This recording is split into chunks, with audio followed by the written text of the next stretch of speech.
नमस्कार. मी डॉक्टर विनीता बेंडाळे. PCOSची जी शृंखला आपण सुरू केली आहे, त्यामध्ये आज जो विषय आपण पाहणार आहोत, तो म्हणजे आम्हाला अनेकदा क्लिनिकमध्ये जो विचारला जाणारा प्रश्न आहे, त्याबद्दल आपण आज चर्चा करणार आहोत. तो म्हणजे PCOS आणि PCOD हे एकच आहेत का वेगवेगळे आहेत? हे समजण्यासाठी PCOD म्हणजे पॉलिसिस्टिक ओव्हेरियन डिसीज आणि PCOS म्हणजे पॉलिसिस्टिक ओव्हेरियन सिंड्रोम असा या दोघांमधला फरक आहे. म्हणजे फरक येतो तो डिसीज आणि सिंड्रोम या शब्दांमध्ये. डिसीज म्हणजे आजार और एखादी एलमेंट ज्याला आपण म्हणतो, आणि सिंड्रोम म्हणजे शरीरामध्ये अनेक स्तरांवर जे बदल घडतात आणि त्याचा परिणाम म्हणून अनेक प्रकारची लक्षणं शारीरिक आणि मानसिक स्तरावर ही निर्माण होतात. अशा या गोष्टीला सिंड्रोम असं म्हणतात. आणि PCOSमध्ये हे अशा स्वरूपाचेच बदल दिसून येतात, म्हणून त्याला आता PCOS असं म्हणतात. मग पूर्वी PCOD आणि आता PCOS असं का? तर PCOS ही संकल्पना ही 1935 पासून हा आजार हा शास्त्रज्ञांच्या लक्षात निदर्शनास आलेला आहे. तेव्हापासून त्याच्याबद्दल रिसर्च हा अव्याहतपणे सुरूच आहे. त्यामुळे रोजी काही नवीन गोष्टी त्याच्याबद्दल ह्या प्रकाशात येतात.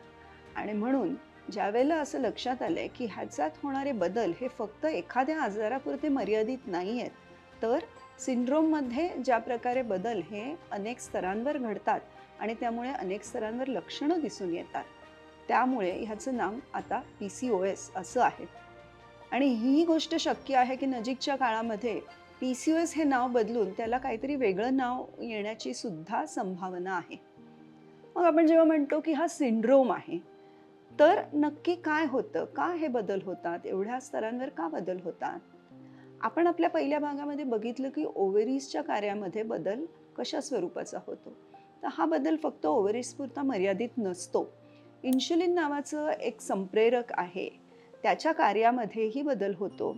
तसंच मेल डॉमिनंट हॉर्मोन्स ज्याला अँड्रोजन्स असं म्हटलं जातं, म्हणजे मुख्यतः पुरुषांमध्ये असणारी संप्रेरकं, त्याचं एक उदाहरण म्हणजे टेस्टोस्टेरॉन, याच्या कार्यामध्ये सुद्धा काही बदल होतात.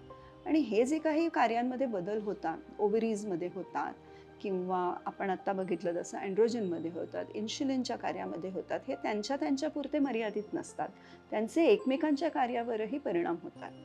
आणि त्यामुळे शरीरामध्ये अनेक स्तरांवर बदल घडतात, अवयवांच्या कार्यांमध्ये बदल घडतात आणि म्हणून शारीरिक आणि मानसिक स्तरावरही वेगवेगळी लक्षणं दिसून येतात. मग हे बदल घडल्यामुळे लक्षणं काय दिसतात? तर शारीरिक स्वरूपाच्या लक्षणांमध्ये म्हणजे वजनामध्ये वाढ होणं, चेहऱ्यावर, छातीवर, पाठीवर मुरूम ज्याला ॲक्ने असं म्हणतात ते येणं, केस गळणं, झोपेची प्रत ही अत्यंत खालावणं किंवा झोप न लागणं, ज्याला गट हेल्थ असं संबोधलं जातं, म्हणजे पचन संस्थेमध्ये बिघाड होणं, लिव्हरच्या कार्यामध्ये बिघाड होणं. अशा स्वरूपाचे शारीरिक बदल जसे होतात, तसेच मानसिक बदलही अनेक घडून येतात. मानसिक बदलांमध्ये मूड स्विंग्ज आहेत, घटकेत छान वाटतंय, घटकेत रडू येतंय, अशा स्वरूपाचे बदल होतात. डिप्रेशन आहे, अँक्झायटी आहे, काही सुचत नाही, ब्रेन फॉग ज्याला म्हणतात, म्हणजे काही आठवतच नाहीये किंवा लक्ष केंद्रित करायला त्रास होतोय. अशा स्वरूपाचे अनेक मानसिक बदल होऊन मानसिक आरोग्याचा दर्जाही खूप खालावू शकतो. त्यामुळे PCOSमध्ये शारीरिक आणि मानसिक स्तरावर असे अनेक बदल घडून येत असतात आणि म्हणूनच त्याला सिंड्रोम असं म्हटलं जातं. तर याच्या पुढची माहिती घेण्यासाठी आपण पुढील आपल्या एपिसोडमध्ये भेटूया. तोपर्यंत नमस्कार.